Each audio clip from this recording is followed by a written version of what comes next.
Juste avant la pause, Yvan Rioufol, vous parlez d'islamisation, un terme qui a plutôt mis en colère Guy Berenbaum. Pas du tout. Je dis juste que je ne sais pas ce que ça veut dire.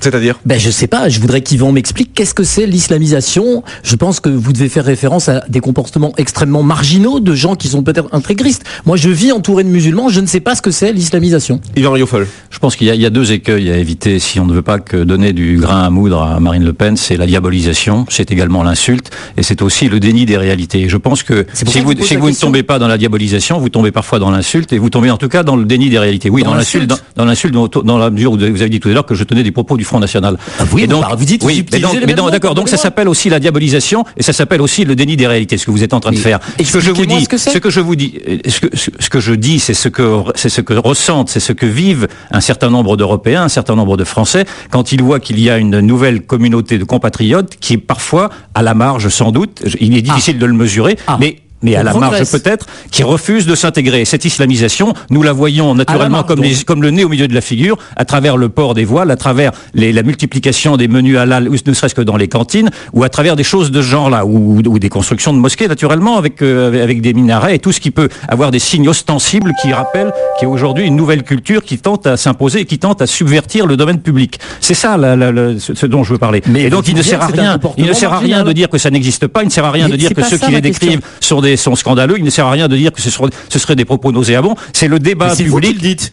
Non, je parle, ce que vous dites, je connais par cœur maintenant ces genres de réflexes, et ces genres de réflexes sont pour ces genres de, parce que vous l'avez laissé ressentir, et je pense qu'il faut au contraire que l'on ait aujourd'hui à débattre de ce repliement identitaire qui pose la question de notre vivre ensemble. Il y a un pacte républicain à redéfinir, et ce pacte républicain, vous ne pourrez pas le redéfinir si vous vous bouchez les yeux.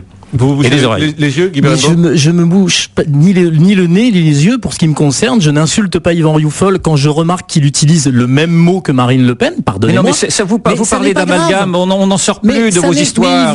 Essayez de vous ouvrir un peu. C'est vous qui n'en sortez pas. C'est vous qui ne me dites pas, Yvan Rioufol. Vous qui me dites à moi de m'ouvrir, pardonnez-moi, c'est le camembert qui dit au Roquefort tu pues. Arrêtons 2 minutes, c'est une blague. Je suis particulièrement plus ouvert que vous, me semble-t-il. Écoutez, vous faites partie du camp de la vertu, mais simplement arrêtez de donner des leçons de morale à tout le monde. On sait très bien ce que vous donnez des leçons de morale en permanence. Le camp du bien, on sait ce que ça a donné. Le camp du bien, c'est cela. Justement, c'est très bien ce que vous venez de faire. Vous êtes exactement la très bonne illustration de ce que vous représentez. Mais quoi ? Vous représentez une sorte de morale qui n'a pas de morale. Mais c'est vous qui vous énervez, je sais pas de quoi vous parlez. Je ne m'énerve pas, je vous dis simplement parlons des faits. Mais quels faits ? Parlons des faits. Quels faits ? Vous m'avez cité des minarets, vous voyez des minarets autour de nous en France ? Écoutez, vous ne voyez pas des repliements identitaires, vous ne voyez pas une fracture identitaire, vous ne voyez pas une fracture religieuse, vous ne voyez pas cela. La mosquée de Paris. Non, mais est-ce que vous voyez ces fractures ou pas ? Ou est-ce que vous ne voyez rien ? Je vois des fractures, oui, je vois des fractures, et notamment je vois des fractures sociales qu'on m'a vendues comme une campagne politique. Non, mais au-delà des fractures sociales, vous ne voyez pas les ghettos qui se créent dans les cités, vous ne voyez pas une sorte de balkanisation de la société, vous ne voyez pas une sorte de libanisation de la société, islamisation, vous ne voyez pas ces Français qui ne se reconnaissent plus comme étant Français. Non, je vois pas ça. Le problème est là, voyez-vous.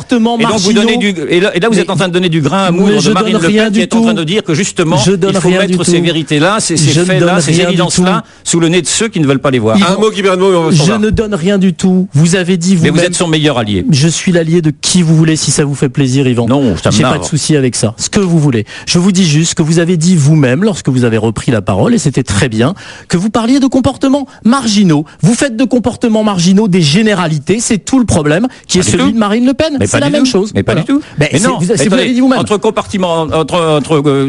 Entre la marginalité, d'abord, il faut la mesurer. On ne sait pas à quoi, à qui. Combien de minarets ? Voilà, je n'en sais rien. Non, mais on parle pas que des minarets. Encore une fois, on parle de. Vous prenez des exemples, vous me dites après, c'est pas ça.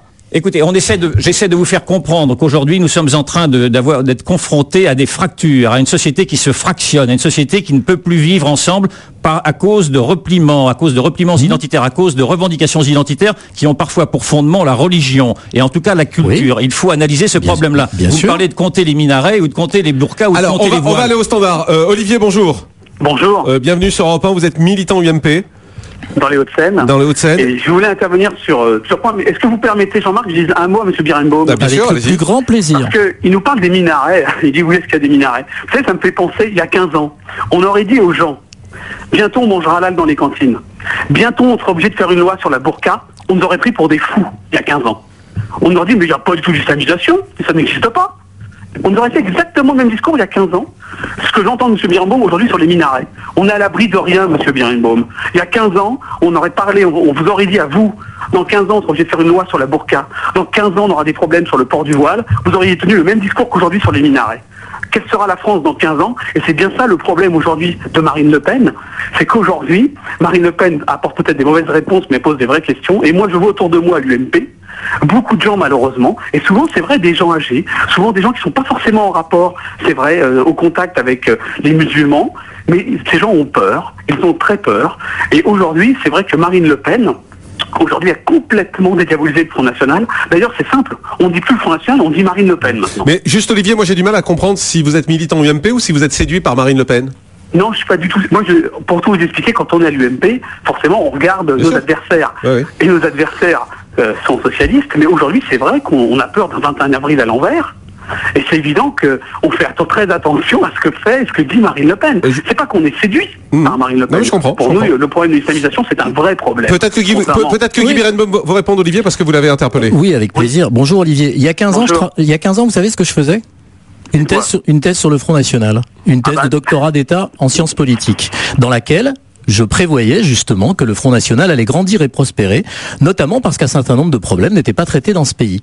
En revanche, pour vous répondre précisément, vous parlez de la loi sur le voile. Mais qui a fait la loi sur le voile? C'est vous qui avez fait, puisque je vous dis vous, puisque vous faites partie de l'UMP. Est-ce que vous pensez que cette loi sur le voile est une bonne idée et qu'au contraire, ce n'est pas vous, pour employer un terme d'Yvan Rioufol, qui donnait du grain à moudre au Front National? Est-ce que vous vous souvenez de la campagne présidentielle de 2007? Qui a basé toute sa campagne présidentielle sur « je vais résoudre l'insécurité ». Est-ce que c'est Nicolas Sarkozy ou est-ce que c'est le candidat socialiste qui a échoué sur le sujet qui préoccupe les Français après le chômage et qui s'appelle l'insécurité? C'est Nicolas Sarkozy ou c'est Ségolène Royal? Vous êtes en train donc très exactement de faire la démonstration de ce que j'essaye de dire, c'est-à-dire que c'est la politique qui est actuellement menée et la façon dont on mène les débats avec des sujets qui n'en sont pas, et je maintiens que l'islamisation n'est pas un sujet, n'en déplaise, même si je dois fâcher Yvan un peu plus, ça n'est pas très grave. C'est en faisant ça que vous donnez du grain à moudre au Front National. Moi, je pense le contraire d'Yvan Rioufol.